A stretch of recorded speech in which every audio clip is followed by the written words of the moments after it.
हर खिलाड़ी अच्छा खेलता है, पर मशहूर वही खिलाड़ी होते हैं जो मैदान में खेलने से पहले खेल को समझने की काबिलियत रखते हैं। कोविड-19 की गिरावट के बाद स्टॉक मार्केट ने काफी अच्छी तरह से रिकवरी की है और इसके साथ ही कई कंपनियां इस साल अपना आईपीओ ला रही हैं। ऐसे में अगर आप आईपीओ में इन्वेस्ट करने की सोच रहे हैं तो सभी न्यू आईपीओ के बारे में अपडेटेड रहना जरूरी है। तो मेरे साथ इस वीडियो में अंत तक बने रहिए ताकि कोई भी इंफॉर्मेशन आपसे मिस ना हो जाए। Hi guys, welcome to Twinkle talks. Hope you all are doing good. I am twinkle.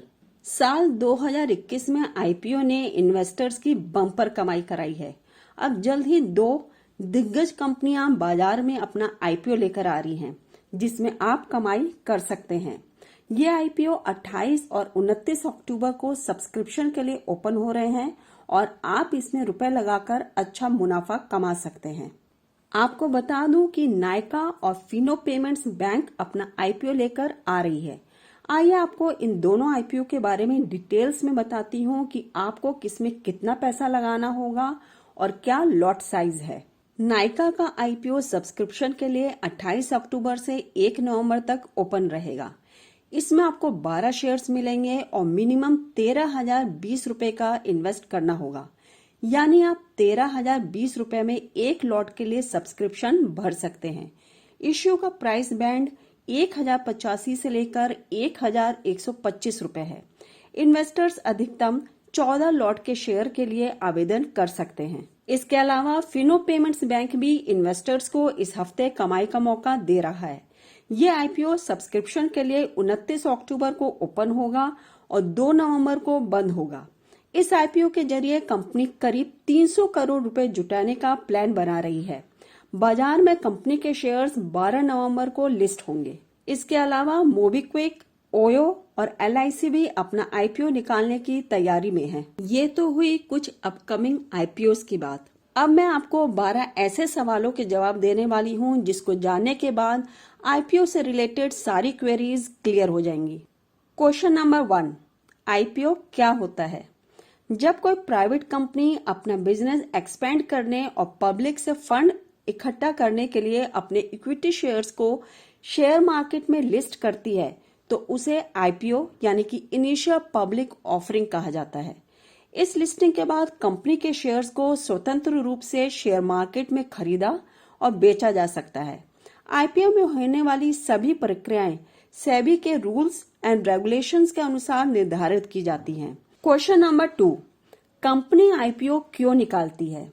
किसी भी कंपनी द्वारा आईपीओ लाने के 3 मेन कारण होते हैं: बिजनेस को ग्रो और एक्सपेंड करना, कैपिटल एंड फंड्स को इंक्रीज करना, मार्केट में एक ब्रांड के रूप में निखरना। क्वेश्चन नंबर 3, किसी भी कंपनी के लिए आईपीओ इतना इम्पोर्टेंट क्यों है? आईपीओ किसी भी कंपनी के लिए सबसे इम्पोर्टेंट हिस्सा होता है क्योंकि वहां कंपनी कॉमन मैन को अपनी हिस्सेदारी सेल करती है और उसके बदले में फंड यानी लिक्विडिटी प्राप्त करती है। ऐसा करने के बाद वह स्टॉक एक्सचेंज पर लिस्ट होती है और जिसके बाद कोई भी व्यक्ति शेयर बाजार में उसके शेयर्स को बाय और सेल कर सकता है। क्वेश्चन नंबर 4, आईपीओ लाने का प्रोसेस क्या होता है? ये पूरी प्रोसेस सेबी द्वारा होती है। सबसे पहले कंपनी सेबी को एक ड्राफ्ट फाइल करती है। इस फाइल में कंपनी और इसके आईपीओ से जुड़ी डिटेल इंफॉर्मेशन होती है। इसके बाद सेबी उस डॉक्यूमेंट की जांच करती है जिसमें कुछ महीनों का समय लग सकता है। फिर सेबी उस कंपनी को आईपीओ लाने के लिए मंजूरी देती है और आखिर में आईपीओ खुलने से लगाकर उसके लिस्टिंग तक की प्रोसेस पूरी कर दी जाती है। क्वेश्चन नंबर 6, आईपीओ में कैसे अप्लाई कर सकते हैं? ये बहुत ही आसान है। इसके लिए आपके पास एक डीमैट अकाउंट होना चाहिए और उसके बाद डायरेक्ट आईपीओ सेक्शन में जाकर अप्लाई कर सकते हैं। क्वेश्चन नंबर 7, आईपीओ में इश्यू साइज और लॉट साइज का क्या मतलब होता है? इश्यू साइज का मतलब होता है कि कंपनी कुल कितने वैल्यू के शेयर्स ऑफर कर रही है। इसके अलावा आईपीओ में रिटेल इन्वेस्टर्स के लिए एक मिनिमम और मैक्सिमम बिड अमाउंट तय किया जाता है।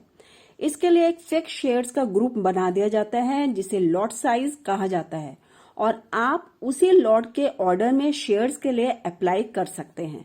क्वेश्चन नंबर 8, आईपीओ में प्राइस बैंड क्या होता है? आईपीओ में शेयर्स को जिन दो प्राइस की रेंज पर ऑफर किया जाता है उसे प्राइस बैंड कहा जाता है। इसमें अपर और लोअर लिमिट होती है और कोई भी व्यक्ति इस प्राइस बैंड के अंदर आईपीओ के लिए अप्लाई कर सकता है। फॉर एग्जाम्पल, IRFC का आईपीओ 25 रुपए से 26 रुपए की प्राइस बैंड के साथ आया था, यानी आप इस प्राइस रेंज में किसी पॉइंट पे अप्लाई कर सकते हैं। Question number 9, grey market premium का क्या मतलब है? लिस्टिंग से भी आईपीओ सेकेंडरी अनऑथराइज्ड मार्केट में ट्रेड किया जाता है और वह इश्यू प्राइस से जितने ज्यादा पर ट्रेड होता है उसे GMP यानी कि ग्रे मार्केट प्रीमियम कहते हैं। क्वेश्चन नंबर 10, आईपीओ सब्सक्रिप्शन और अलॉटमेंट क्या होता है? सब्सक्रिप्शन यानी एक आईपीओ के लिए कितने लोगों ने अप्लाई किया। फॉर एग्जाम्पल, एक XYZ आईपीओ की लॉट संख्या 10,000 है, जबकि आईपीओ क्लोज होने से पहले 25,000 लॉट के लिए लोगों ने अप्लाई कर दिया, तो इसका मतलब आईपीओ 2.5x सब्सक्राइब हुआ। क्वेश्चन नंबर 11, क्या आईपीओ में इन्वेस्ट करने के लिए कोई लिमिट होती है? जी हाँ, बिल्कुल। इसमें रिटेल इन्वेस्टर के लिए एक लिमिट होती है जो कम से कम यानी कि मिनिमम बिड 10,000 से 15,000 के बीच होती है, जबकि मैक्सिमम बिड 2 लाख तक होती है। और अगर आपको इससे ज्यादा के लिए अप्लाई करना है तो वो आप HNI यानी कि हाई नेटवर्थ इंडिविजुअल की कैटेगरी में कर सकते हैं। क्वेश्चन नंबर 12, क्या आईपीओ में अप्लाई करने के लिए कोई चार्ज भी होते हैं? जी नहीं, बिल्कुल नहीं। किसी भी तरह के आईपीओ में अप्लाई करने के लिए आपको चार्ज देने की जरूरत नहीं है, क्योंकि ये पूरा प्रोसेस पूरी तरह फ्री होता है। दोस्तों, मुझे पूरी उम्मीद है कि मैंने आईपीओ से जुड़ी हुई आपकी क्वेरीज को काफी हद तक क्लियर किया होगा। वीडियो अगर पसंद आई हो तो इसे अपने फैमिली और फ्रेंड्स में जरूर से शेयर कीजिएगा और मुझे कमेंट करके बताइएगा कि आपने किस आईपीओ में इन्वेस्ट किया। That's all for this video. इस वीडियो में दी हुई सारी जानकारी केवल आपके इंफॉर्मेशन के लिए है। प्लीज किसी भी शेयर या आईपीओ में इन्वेस्ट करने से पहले उसके टर्म्स एंड कंडीशंस जरूर पढ़ लीजिए और ऐसे ही फाइनेंशियल इंफॉर्मेशन से जुड़े रहने के लिए चैनल को सब्सक्राइब कर लीजिए और वीडियो को अपना एक लाइक दे दीजिए। मिलती हूँ आपसे अगली वीडियो में। Till then, have fun and enjoy life.